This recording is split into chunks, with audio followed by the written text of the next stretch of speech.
আমি principal ASM Mostafa Kamal সাহেবের কাছে এখন প্রশ্ন করছি,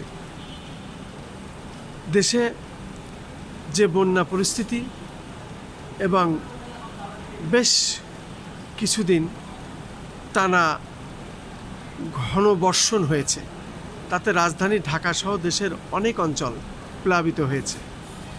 এই প্রসঙ্গে আপনি এই দেশের মাননীয় প্রধানমন্ত্রী নির্দেশ দিয়েছেন এই যারা বন্যা কবলিত আছে তাদের পাশে কাজ করতে। এটিকে আপনি কিভাবে নিচ্ছেন এবং আপনি কি মনে করেন, আপনি কি করছেন আপনার মানবাধিকার কমিশন থেকে? আপনার নাম পরিচয় দিয়ে একটু বলুন। ধন্যবাদ জনাব সাংবাদিক মাসুদ সাহেব। অত্যন্ত একটি গুরুত্বপূর্ণ এবং সময় উপযোগী বিষয় আপনি প্রশ্ন রেখেছেন। আমি প্রিন্সিপাল এএসএম মোস্তফা কামাল,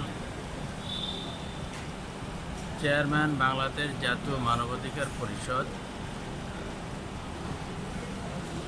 আজকের এই কঠিন সময়ে, অর্থাৎ দেশে যখন ভয়াবহ বন্যা পরিস্থিতি ধারণ করেছে, একদিকে